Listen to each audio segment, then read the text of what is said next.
Hello YouTube, ये मेरा नया चैनल है देरहा ब्लॉग ऑफिशियल।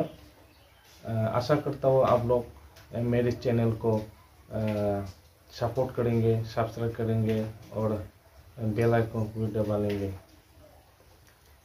जो भी हो, मेरा पहले वाला चैनल डिलीट हो गया, मतलब कुछ कम्युनिटी गाइडलाइन को फॉलो नहीं करने से मेरा चैनल को यूट्यूब ने डिलीट कर दिया। फिर हम खुलुमबाय आंनि यूट्यूब फेमिली। दिनै आं नोंथांमोननि सिगाङाव मोनसे दुखुनांथाव रादाबसो लानानै फैदों। माने नोंथांमोननिथ' नङा, आंनिसो बुस्थुआ। थारमाने आंना यूट्यूब चेनेला डिलीट जाबाय, यूट्यूबा डिलीट खालामबाय। थारमाने सासपेंसनाव दं आरोना। थारमाने आङो माखासे यूट्यूबनि गाइडलाइन्सखौ मानियाखै जाहैबाय।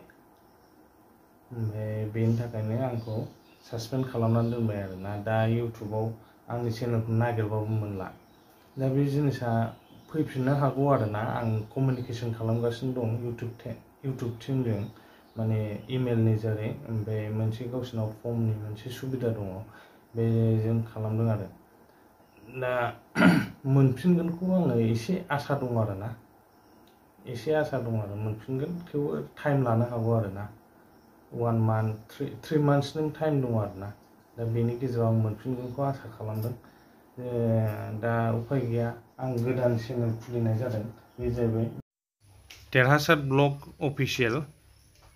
देरहासार ब्लग अफिसियेल बे चेनेलनि नामानो जाहैबाय आरो। थेवबो मोनसे दुखु मोननाय थाबाय आरोना। 1.5 मासनि गेजेरावनो आङो 500 साबस्क्राइबार आं गेइन खालामनो हादोंमोन, मोननो हादोंमोन। नोंथांमोना आंखौ बिराद अनसायदोंमोन आरो 3000 अलमस्ट 3000 वाट्स आवार जाबायमोन आरोना।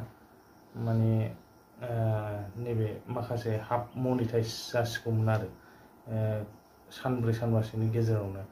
दा बहुद आंनावबो एसे दुखु मोननाय थाबाय आरो। आंबो खस्थ' खालामाखै नङा, खस्थ' खालामदोंमोन। ओमफ्राय नाथाय माथो खालामबावनो, गाइडलाइन्सनि बाहेरायाव थांदों जेनेबा।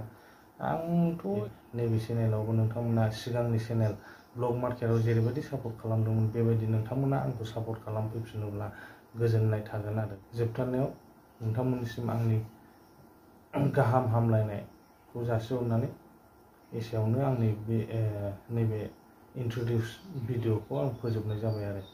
खुलुमबाय, गोजोनथोंसै।